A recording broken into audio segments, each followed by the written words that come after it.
Hey everyone, welcome to today's episode of the Insecure Agents podcast. I'm your host, Allie Howe, and today we have Dor Sarig here to talk to us about the new SAIL AI framework from Pillar Security, as well as Pillar's AI security lifecycle platform. And today we are on the backstage of Black Hat here in Las Vegas at the beautiful Bellagio Hotel. So super excited to talk to Dor about what's going on here at Black Hat and what he's up to at Pillar Security. Dor, would you like to introduce yourself? Yes, absolutely. Thank you very much for inviting me. Great to be here. Dor Sarig, almost 20 years in cybersecurity, wrapping up my second decade. Started very young, got into hacking. That was my passion, breaking stuff. I saw it almost like trying to solve a puzzle. I was very good at that, almost got into trouble at some point, but eventually that's what kickstarted my professional career in this space. I spent close to a decade working with the Israeli government, mostly offensive cybersecurity and threat intelligence. Alongside that, led product roles where I had like the technical hands-on experience on one hand, and also the building and working with customers on the other hand. I was in Simulate, the product manager, and then at Perimeter 81 before the acquisition to Checkpoint. Yeah, very happy to be here today. Awesome. Yeah, thank you. So excited for you to be here with us and spend some time today. How has Black Hat been for you so far? Yeah, I think it's my fifth or sixth year, but every time it's always great to be here. I think it's amazing opportunity when you think about it, where you have so many talented people from the industry you've been and can be great to meet and talk with, connect, learn from the great sessions that you have here. So yeah, always great to be here during this week. Like so many things to do, so always like not enough time. Yeah. Yeah, it's great to see familiar faces from RSA and be able to see people at regular cadences at these conferences. It's super cool to reconnect with folks. What has Pillar Security been up to lately? Yes. So, Pillar Security, in a nutshell, is a company that helps teams um, enable AI in the organization in a safe and secure way. And the way that I like to approach it, or the pillar philosophy, is really looking into this problem for a first principle perspective, right? Like, what has changed in the world that requires us to have new security for AI? And when we look at that, we always like to look at what we already know, which is how do we secure software today, traditional software. And we have the dev, like security lifecycle with the different stages of how you build software and how you secure it. But when it comes to AI, I'm sure that we all know by this point that this is a new kind of software and the way you build it is also new. So the way we see it at Pillar is that it almost creates an entirely new development lifecycle, which now needs to be secured end to end. So the approach that we're taking here is really process driven. How can we infuse security across each of the stages of this AI lifecycle, from development, testing, experimentation to deployment and usage? And this is what we've been doing over the last year and a half at Pillar. Amazing. Yeah, and just for our audience's context, I think because I personally didn't know this and I had to learn about it, but what makes the AI lifecycle different than maybe DevSecOps pipelines of the past. And for me, it was really interesting to learn that, machine learning scientists or data scientists, they work in Databricks and these platforms that are not typically caught or scanned in the typical DevSecOps pipeline. So we need tools like Pillar Security that have eyes on what's going on there. So making sure that we're scanning different models before we run them, just so we don't have like model serialization attacks happen, making sure that we're looking at models that, what data it was trained on, looking at AI bombs, for example. I mean, there's so much that goes on that's specific to AI and why you need a specialized platform for this. Do you want to expand on that at all? Yes, absolutely. Yeah, exactly. So we have the other AI and data platforms from Databricks, Snowflakes, and others where we know that AI and machine learning activities is happening. It can also create like lots of risks, but there's also, I would say, like beyond the CI/CD, where now AI is happening on the endpoint workstation level, right? We have employees in the organization building their own agentic systems or utilizing MCPs on their machines, providing the tokens and the permissions outside of the security lifecycle and awareness. So like this is like where it's like extends and needs to be governed in a way. Yeah.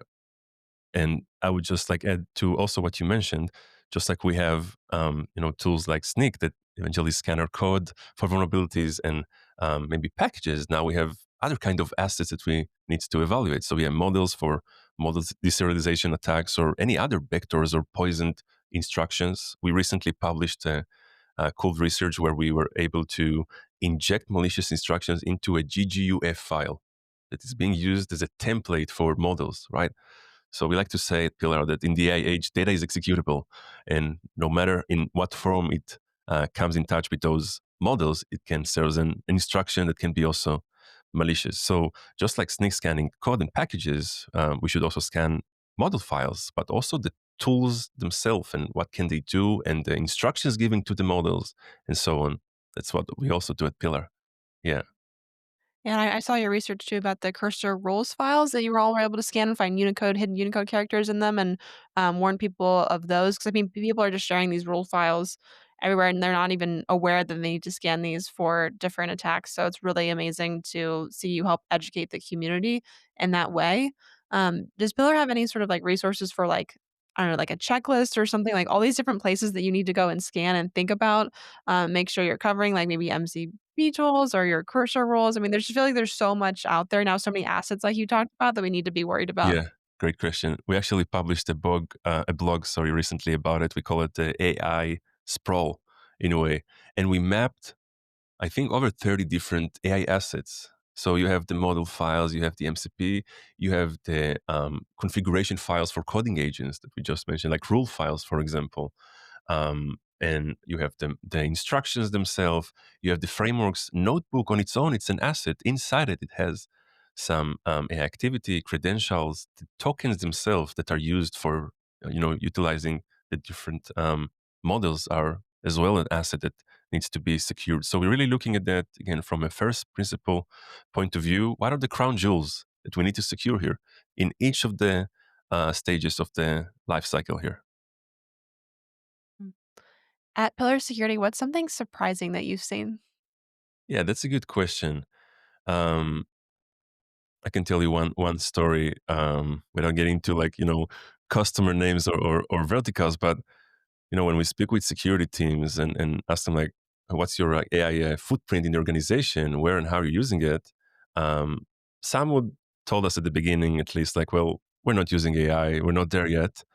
Well, at least that's what they thought because after we did our comprehensive discovery exercise, scanning, I think it was like 3,000 code repositories, which wasn't their entire code repository, but we surfaced over 30 different AI projects that we're not aware of at all. So, like security teams seeing that and like, there's like, who allowed that and what's the risk here and how can we take it out right now? Some of them were in production as well, right? So I think it also come to, again, this is entirely new development lifecycle with new assets. This is like almost a new language that you need to now build, just like you build with security and R&D for the last decade or so. Now needs to happen with data and AI with security.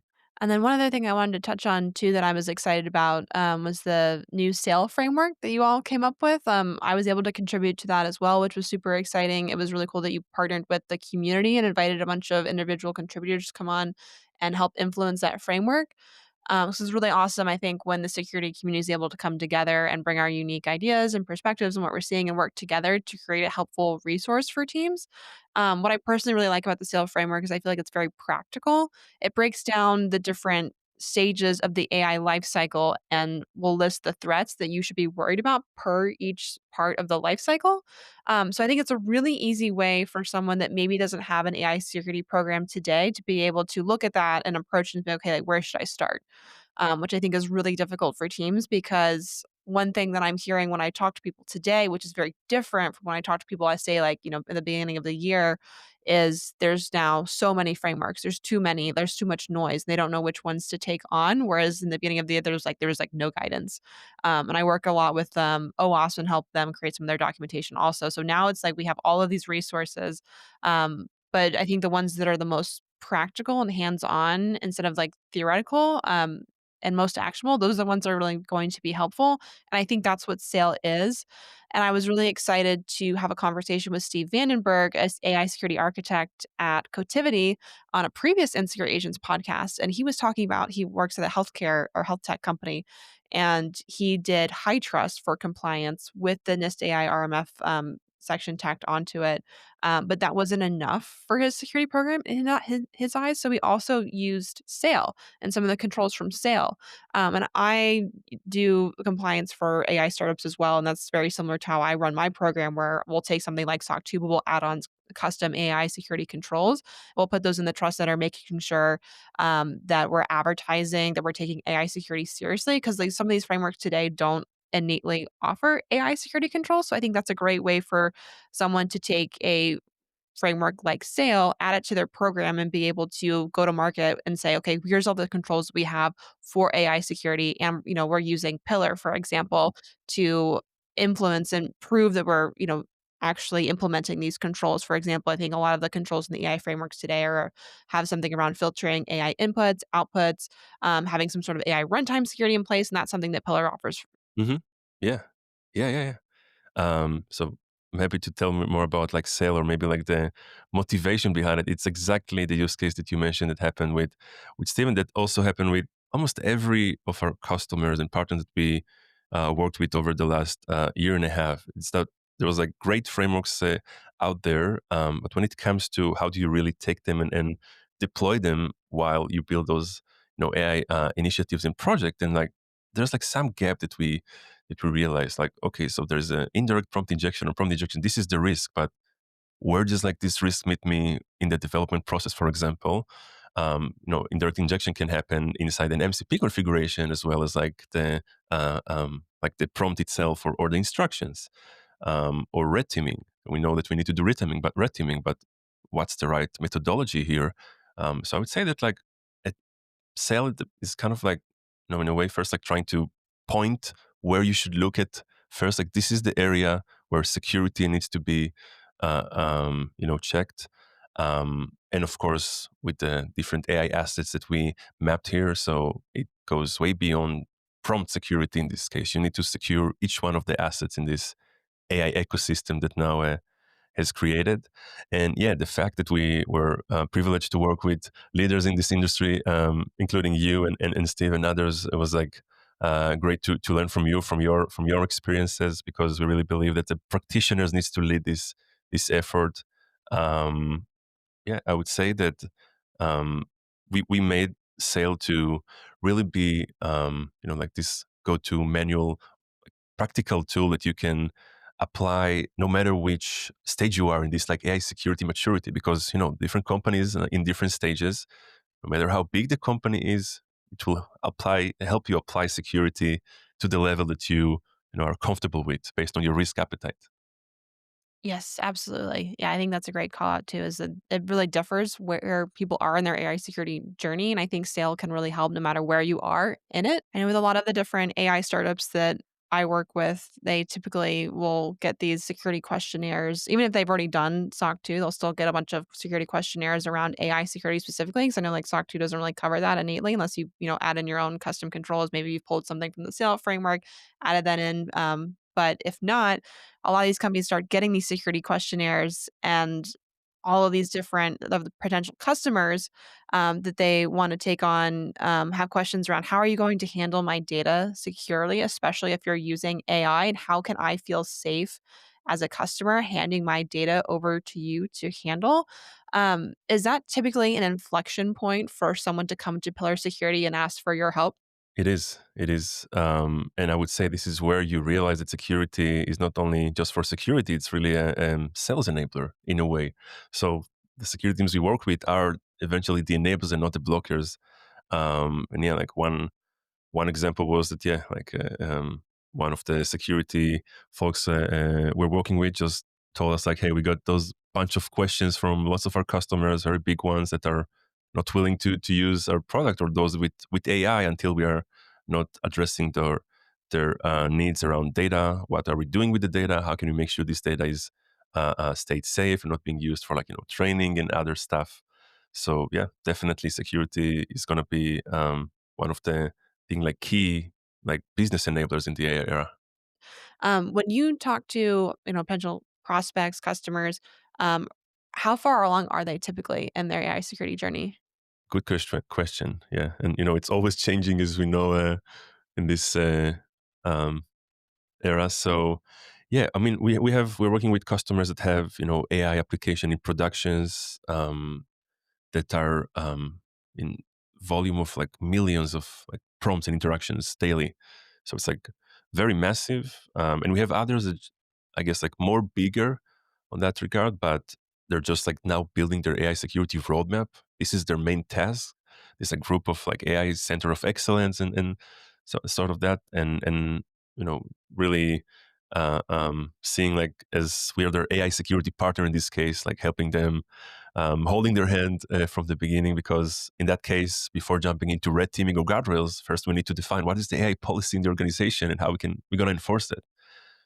So this is where we can also start and help with discovery and mapping of your AI assets in the organization. Yes, that's such a great point. That's a great place to start before you can start to secure and manage things. You need to know what exists, right, before to discover those. I know you had mentioned something about what you saw Black Hat that piqued your interest, something around taint Oh analysis. yeah. Do you want to explain like what that is and why that's could be potentially helpful for AI agents? Yes, absolutely.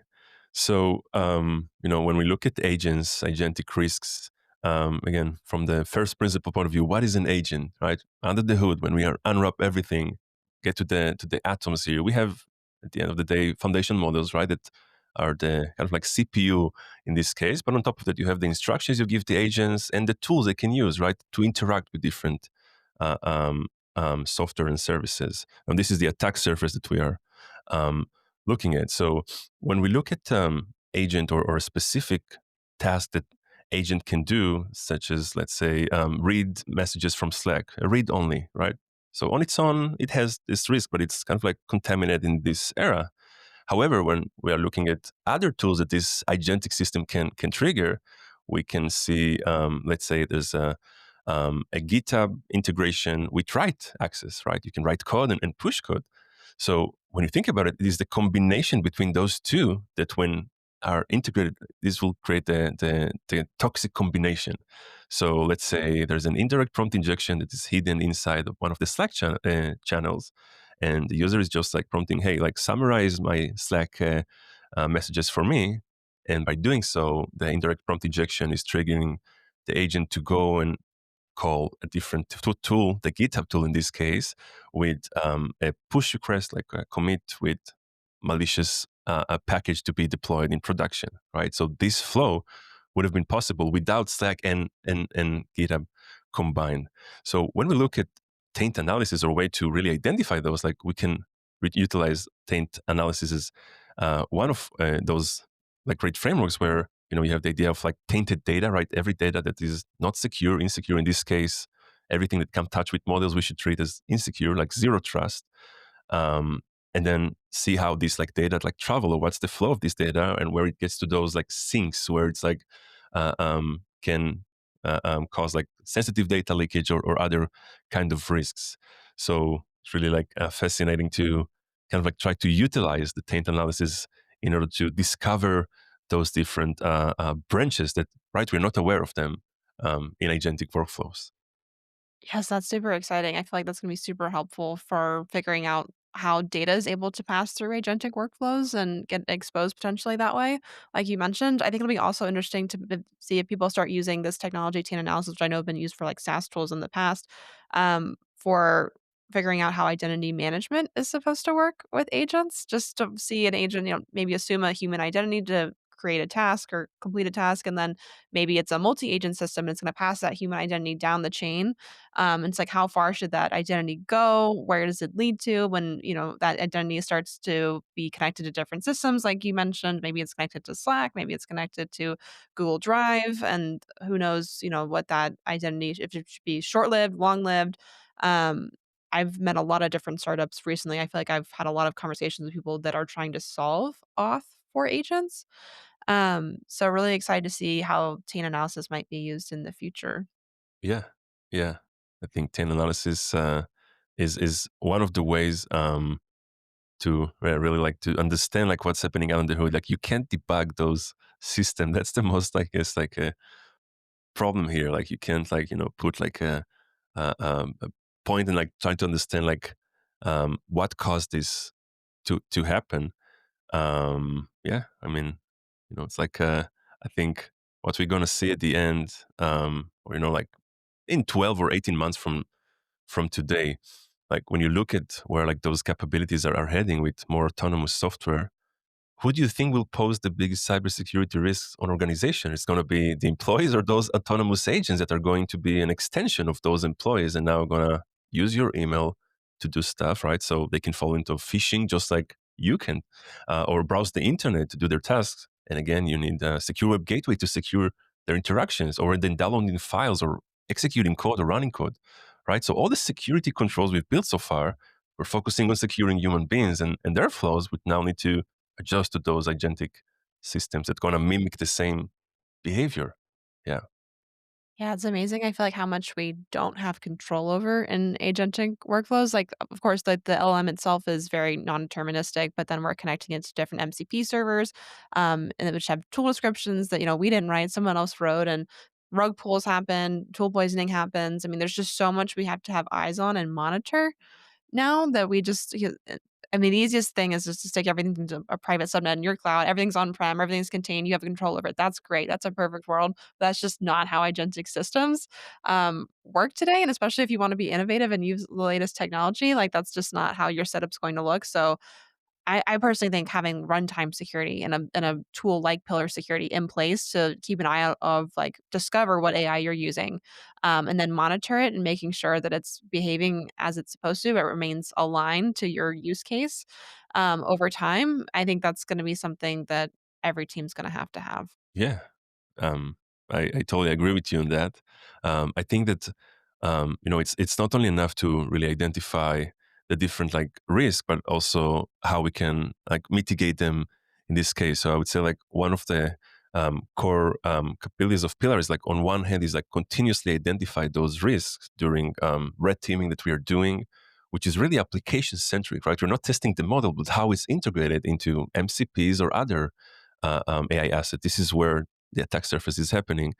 But on the other hand, it's like, how can we utilize these insights from those assessments and optimize the guardrails or make them more adaptive to the application? So this is really where we're heading eventually. Like every application, every agent, will have their own set of guardrails, which will be again optimized to their risk profile and permissions and scope, which will also constantly will be changing and updating. That's amazing. Yeah, I think we just kinda touched on this, but, what's next for Pillar Security? I always really enjoy watching your research that comes out. I read all of those blogs, super interesting. Anything you wanna, foreshadow or highlight for us? Yeah, sure. A lot of things are happening at Pillar. So when we look at agentic systems, and like softwares in general, or when we're talking about this space, it mostly focusing on one main modality, which is text, right? But it's like much more than that, as we know. I think it was like Andre Karpati who like has this like comparison where like take LLM and compare it to a CPU, and then you have the different connection integration, just like you have with CPU today, to the internet and to audio and video and so on. So each one of them will have their own attack surface. So like how we're able to identify it, evaluate the risk, and secure those um, modalities as well. This is something that we are very excited to work on with some of our partners. And I would just like say, when we're looking maybe a little bit more ahead, so we talked only about software, but what about hardware? Right. So if the LLM is the brain here, what happened when you connect to these brain hands and legs and you give it the ability to move in the world and interact with the physical world, then how what will happen? What can go wrong if this can be hijacked or abused? So this is also areas we're looking at. Amazing. Yes. Well, I always enjoy following your research and will definitely continue to do so. I'm super excited about those new updates that will be coming out and where you're headed with Pillar, or so much you've done already with the entire AI lifecycle platform, which is a lot to secure. So, super excited to continue to follow your work. Is there anything else you'd like to talk to us about today? No, it was very fun to be here. If you want to learn more about Pillar, just go to our website, LinkedIn, search for the Sail framework. Everything is our website. It's a free, open source, community-driven effort that we are constantly improving. So if anyone wants to contribute to the Sail, we are more than welcome to invite you to contribute. And yeah, looking forward to next time. Awesome. Yeah. Thank you so much. Thanks for spending the time with us today. We really appreciate it. Thank you. All right. That's it for today's episode of Insecure Agents with Dor Sarig, CEO of Pillar Security. See you next time.